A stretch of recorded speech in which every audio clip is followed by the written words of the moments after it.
didn't know either. Is nothing sacred? I didn't even think that that's a job that anybody else could have. I have something to say about this. What is it, Maleficent? That's all. Oh, I'm scared. Don't be scared, Pink Bear. Let's just come sit on my lap and we'll read it and see what happens. Okay? Okay. I think we're all pretty upset around here. Didn't know that Santa could even lose his job. I mean, it's not like there's a replacement Santa at every corner or anything like that. Certainly not a really good one. All right, let's see what happens here. Every year, before his big ride, Santa checked the weather, check, reviewed some maps, trimmed his beard, nice job there, Santa, polished his boots, fed the reindeer, and packed a sleigh.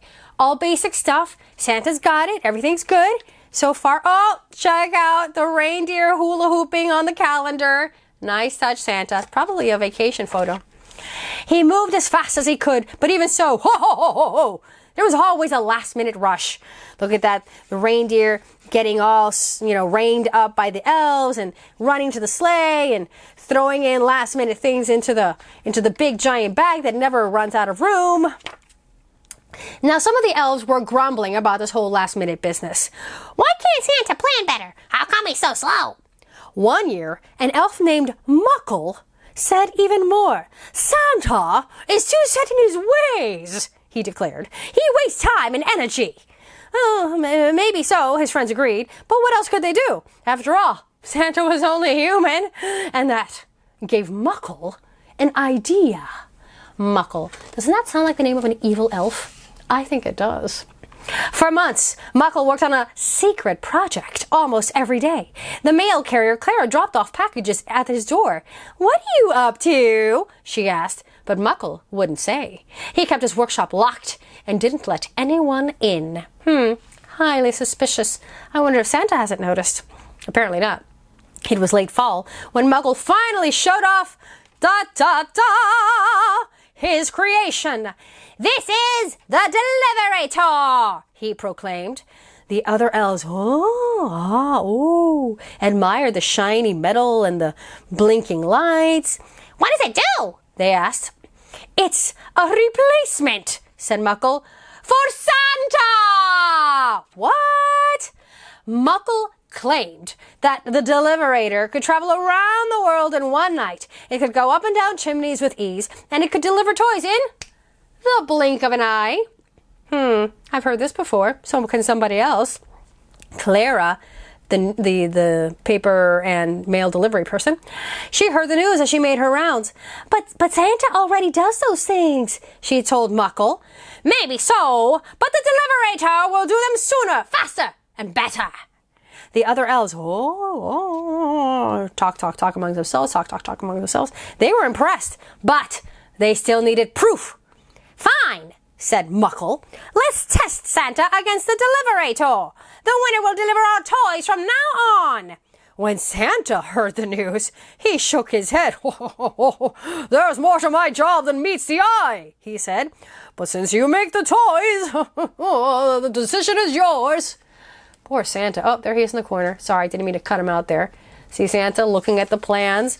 Look at all the deliverator plans and all the deliberating elves. I don't know how this is going to go. Well, in the first contest, the elves timed how long it would take Santa and the deliverator to get ready to leave. Now, Santa, he always started off with a nice bubble bath, scratching his back, probably singing a couple of good Christmas carols. Then he carefully got dressed, and one of his boots usually gave him a little trouble. So, by contrast, the deliverator didn't take baths or wear boots because it's metal. So it was ready first because it doesn't have feet for boots either. Next, let's see, are we all in there? Yes, we can see everything. Next, Clara brought in 2 big stacks of mail. Hey, Clara! There's her big stacks of mail. She put one in front of Santa and the other in front of the deliverator. Now, a pile of toys sat right here in between them. You have 1 hour, explained that Muckle fellow. He explains to Santa, you have 1 hour. Whoever matches the most gifts with a gift, the most children with a gift, wins. Okay, so you have to match a kid with a gift. All right, well, the deliverator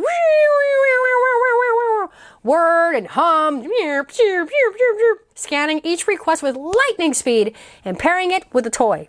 Now Santa, well, he read more slowly. Oh, I don't really think he'd like this, he murmured.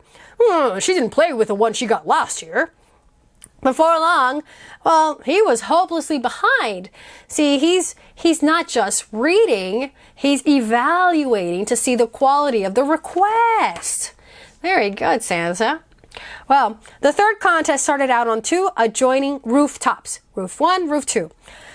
Go! Shouted Muckle. Santa and the deliverator each raced down a chimney, and they both reached the bottom in a second and put toys under the tree. There's a weird, eerie-looking deliverator, and there's Santa. Can you imagine waking up in the middle of the night and finding that thing sticking out of your chimney? You might not be so pleased as to see this guy sticking out of your chimney. But I digress. Only Santa noticed the milk and cookies. Ho, ho, ho! Chocolate chip, my favorite. But the deliverator, well, it didn't care about the cookies. It shot back out the chimney while Santa was still drinking his milk. I told you, said Muckle. Santa's history. Oh, no, it can't be. The elves congratulated Muckle on his victory. Only Clara still thought they were making a mistake, our good old postal employee from the North Pole. Santa isn't just about meeting a schedule, she said. He cares about getting things right. But nobody would listen. Why is no one listening to Clara? She is the voice of reason here. We're sorry, the elves told Santa, but business is business. Oh, man, that is cold. These are my kind of elves. Ha, ha, ha, ha, ha. Of course they are. Maybe they should work for you, Maleficent. As the days grew shorter, the elves worked longer and harder. When each toy was finished, Muckle sorted and tagged it. Then it was loaded on board the deliverator. When it was almost time to leave, well, some storm clouds rolled in. You should change the deliverator's course, the elves told Muckle. Too late, he said. I've already programmed the route. The elves shrugged. You gotta do it anyway and make room for a few more gifts. But I've already balanced the weight, Muckle protested. Santa never complained about such things, the elves reminded him. Oh, the infighting begins. Very well, said Muckle, gritting his teeth. Oh, last-minute rushes are going to happen apparently regardless. Well, Muckle fiddled quickly with the dials and the switches. Then, fearing that the elves might ask for even more, Muckle made a decision. Let's go, he said, pressing a button. The deliverator's rockets fired up and it took off into the darkening sky. But with all the extra weight and the new directions, the deliverator seemed confused. Instead of disappearing from sight, it just kept circling overhead. Just a little more power, Muckle insisted. He pressed one button after another. The rockets glowed brighter. The deliverator spiraled around faster and faster. Oh no, oh no. Meanwhile, back at the ranch, Santa was at home, trying to relax. But he felt strange, having free time on this, of all nights. He cleaned and dusted and cooked enough food to feed an army. Claire and the reindeer came over to keep Santa company, but even they couldn't get him to slow down. Suddenly, there was a knock at the door. The elves were outside. We need you, Santa, they said. We need you now. Oh, do you now? Ha, ha, ha. I see somebody singing a different tune. When Santa arrived, the situation was all too clear. The elves looked mighty uncomfortable. Well, this is awkward, isn't it? Santa, will you take your job back? They asked. Please. Of course, Santa said. And he left it at that. That's a mighty forgiving Santa, don't you think? Everyone, even Muckle, helped load the sleigh and hitch up the reindeer. It was their most hectic year yet, because now they're behind because they try to put everything on that deliverator. Well, after that, nobody talked of replacing Santa again. Each year there were new delays or mix-ups, but the elves didn't mind. They realized now that all this chaos was perfectly normal. So, not everything stayed the same. Santa had learned a lot from the whole experience, and as happy as he had been before, He was even happier in the years to come. Oh, is that Clara, the Postal Service employee? Is that Mrs. Claus? It is Mrs. Claus. Wow! This is a happy ending. And check it out. You see the elves here on the computer? Yeah, they computerized. I guess they did a little bit of updating, but still they kept Santa in place. Bah! This was not at all what I hoped it would be. I like the ending myself. Oh, you would. Oh, goody two-shoes. Always getting his way. Nobody melts him. He doesn't disappear. He doesn't fall off a cliff or get burned by a dragon. No, that's kind of your thing. Yes, it really kind of is. I don't know what she's reading a Christmas story. Well, frankly, neither do I.